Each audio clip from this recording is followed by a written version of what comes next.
Good morning. I'm going to share a few pictures with you as I begin today, just to help set the context. A few years ago, a group from Rideau Park had the opportunity to go to the Holy Land. And when we were there, we were able to go to one of the holiest places in a Holy Land, and that's to the Western Wall on the Temple Mount in Jerusalem. The Western Wall is what remains of the third temple, Herod's temple, the temple that Jesus knew. And you're able to go and pray there, and people take little pieces of paper and write their prayers on the paper and insert the paper between the stones of the wall. And for the Jewish people, the Temple Mount and the Western Wall are the holiest of places. In the Muslim tradition, the Temple Mount is also holy. It is one of the most holy of places beyond Mecca. But for the Jewish people, the Western Wall and the Temple Mount is the holy place. And as you enter that precinct, there's a sign that you see here from the chief rabbi of Jerusalem, and it says that in this place, the divine presence always rests. So in the Jewish tradition, God can be found in every place and is not confined to a time and space. But the Temple Mount is a place where God particularly dwells, a place of particular encounter with the holy. In a time of Jesus and Paul, the temple would have looked something like this. And it was the center of Jewish life, with people making pilgrimages from places like Galilee to go to festivals every year, or to make pilgrimages to mark observances like the naming of a child, for instance. And the temple was constructed with degrees of holiness. So if you were a Gentile, you could get close to the holy place, to the presence of God. And then in the court of Israel, women could get close, even closer to the presence of God. And then the court of men allowed men to get closer still. And then the court of the priests, where only the priests were allowed, you were closer still to the holiness, the presence of God. And then in the sanctuary, you would find the Holy of Holies. And that place was ground zero for the presence of God. God was most present in that holy place, and only one person was allowed into that space, and then only once a year. Only the high priest on the Day of Atonement would enter the Holy of Holies. So,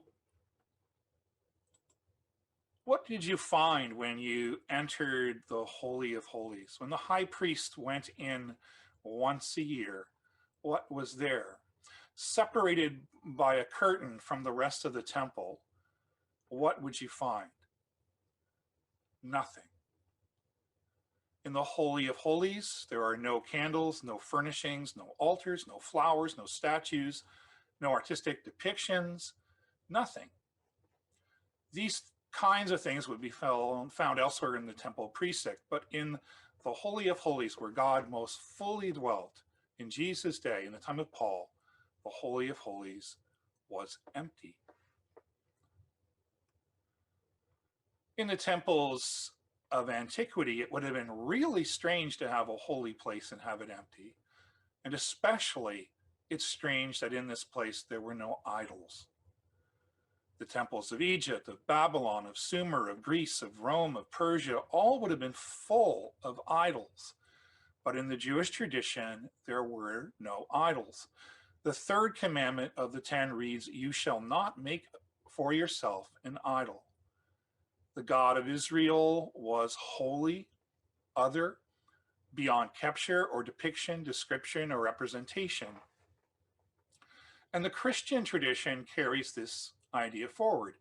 We know that, as Paul writes in the epistle we share today, an idol is nothing at all in the world, and there is no God but one, and that one God is not represented by an idol. So maybe your home is free of literal idols. You probably don't have graven images of Aphrodite or Marduk at home that you venerate regularly, but idols are still something that we build. The Christian writer Peter Rollins claims that all people, including people of faith, have idols that we make and remake, that we are forever making idols, not stone statues maybe, but concrete concepts of the divine. We reduce God to a set of ideas, to a collection of concepts, to a particular way of thinking, to a formula of beliefs. All idolatry, says Rollins, because God is holy, other, greater than all of it. Rollins writes, God is not an object that we love, but is a mystery present in the very act of love itself. God does not exist, he says, but God is that in which all else exists. Whatever we think of God, God is more. Whatever we believe of God, God transcends those beliefs. God is bigger than any idol we still might want to make. The Holy of Holies should still be empty. That is the wisdom of our tradition. So what do we think about God, say about God? How do we approach God? What do we think God is like? What is the right way to pray? What is our image of Jesus? Do we think of a blonde-haired, blue-eyed Swede, for instance? What are the right songs to sing? What is the right way to gather? Who are the right people to include? Some in this current moment would claim that if the church doesn't meet together in person, it's not being faithful. What certainties do we live with in our life of faith? Are there idols that we have built? Things that we cling to that stand between us and the great mystery that is God? Do we focus too much on a construct, an ideal, an image, a preconception? And does any of this keep us from going deeper into the mystery of faith? And outside of faith, the idols are prolific. Those of faith and those of no faith, we all build idols. Nationalism makes an idol of our country. Racism makes the idol of a particular race. Politics can make an idol of a leader. We make all kinds of things sacred, pledge loyalty to all kinds of unworthy causes and limited ideas and ideologies. We dedicate our lives to all kinds of lesser things. We are forever constructing worldviews and certainties, forever making idols. This is the season of Epiphany, and an epiphany is an aha moment, a moment of realization, a time when our preconceptions are challenged, or our minds are blown, or our hearts are opened, or our idols are shattered. In Mark's gospel today, Jesus calls disciples to follow, and as he leads them, they watch as he shatters convention after convention. In the verses following what Jesus read today, Jesus goes on to touch an unclean leper and heal him. He eats with tax collectors and sinners to the derision of religious leaders. Jesus is condemned by these leaders as he harvests and heals on the Sabbath. Jesus crosses borders to travels into Gentile country, and there he heals an exiled man shunned by his community. Jesus calls and says, "Follow me." And it's not an invitation clearly to sit and be still. It's not about being static and certain. It's a journey. It's movement. It's learning. That's what we are called to. American activist Shane Claiborne was raised in a conservative American brand of Christianity.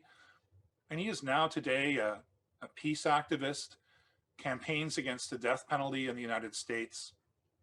He literally works at converting guns into shovels, weapons into garden implements, echoing in a literal way the vision Isaiah had of God beating swords into plowshares. And he helps to found the new monastic movement in Philadelphia, where they live in community with the poor in that city. And he writes of how Jesus shattered his idols, messed with his preconceptions. He writes, I know there are people out there who say my life was such a mess and then I met Jesus and my whole life came together. God bless those people. But for me, he says, I had it together. Then I met Jesus and he wrecked my life. The more I read the gospel, the more it messed me up, turning everything I believed in, valued, and hoped for it upside down. I am still recovering from my conversion. No idol is real, writes Paul. And in the gospel, Jesus invites us to follow, to go deeper, maybe shattering some idols along the way. The United Church's Song of Faith, our most contemporary framing of what we believe, begins with these words. God is holy mystery, beyond complete knowledge, above perfect description. Yet in love, the one eternal God seeks relationship.